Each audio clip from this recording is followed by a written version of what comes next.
आज हम बात करेंगे एक इम्पोर्टेंट अपडेट के बारे में जो फाइनेंस एक्ट 2022 से और 2026 से रिलेटेड है।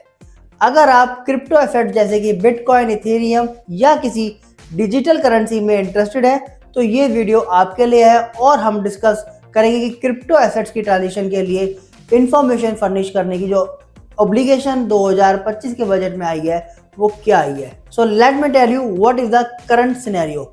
सबसे पहले फाइनेंस एक्ट 2022 में वीडीए वर्चुअल डिजिटल एसेट्स को टैक्स के अंदर लाया गया। इसके लिए सेक्शन 115 बीपीएच इंट्रोड्यूस किया गया जिसमें 30% का टैक्स लगता है अगर आप किसी भी वीडीए को ट्रांसफर करते हैं, और ये ध्यान रखें कि यहाँ कोई भी डिडक्शन नहीं मिलती है, सिर्फ एक्विजिशन कॉस्ट ही डिडक्ट किया जाता है। इसके अलावा सेक्शन 194 भी ऐड किया गया जो कहता है कि अगर आप वीडीए ट्रांसफर करते हैं तो 1% का टीडीएस डिडक्ट करना होगा। ये रूल कैश या काइंड दोनों केसेस में एप्लीकेबल है। सो अब बात करते हैं कि बजट 2025 में इसके लिए क्या अमेंडमेंट आया है। तो सेक्शन आया है 285BAA। अब बात करते हैं कि जो न्यू अमेंडमेंट आने वाला है जो अप्रैल 2026 से अप्लाई होगा। ये अमेंडमेंट एक न्यू सेक्शन 285BAA इंट्रोड्यूस करता है जिसमें क्रिप्टो एसेट्स के ट्रांजिशंस के बारे में इंफॉर्मेशन फर्निश करने का रूल होगा। तो ये जो नया रूल है वो कुछ इंपॉर्टेंट पॉइंट्स कवर करता है। First is reporting entities. अब जो भी एंटिटीज क्रिप्टो ट्रांजैक्शंस में इन्वॉल्व है उनको रिपोर्टिंग एंटिटी कहा जाएगा।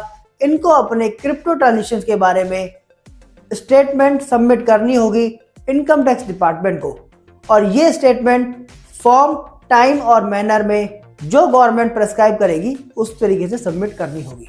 Second is rectifying mistakes. अगर इनकम टैक्स डिपार्टमेंट को लगता है कि कोई इंफॉर्मेशन इनकरेक्ट है तो वो आपको नोटिस भेजेगा। फिर जो एंटिटी ने रिपोर्ट किया था उसको 30 डेज के टाइम के मिलेगा करेक्शन करने का। अगर वो करेक्ट नहीं होता है तो अथॉरिटीज उससे इनकरेक्ट इंफॉर्मेशन समझेगी। Third point is late submission. अगर कोई रिपोर्टिंग एंटिटी टाइम पर स्टेटमेंट सबमिट नहीं करती है तो इनकम टैक्स डिपार्टमेंट उसको नोटिस भेजेगा और स्पेसिफाइड टाइम के अंदर उसको स्टेटमेंट सबमिट करने के लिए बोलेगा। Correcting mistakes after filing. अगर कोई एंटिटी को बाद में पता चलता है कि उन्होंने कोई गलत इंफॉर्मेशन सबमिट कर दी है तो उनको इनकम टैक्स अथॉरिटीज को इन्फॉर्म करना होगा और सभी इंफॉर्मेशन सबमिट करनी होगी। Next is due diligence for crypto assets. Central government ने भी रूल्स बनाने के प्लान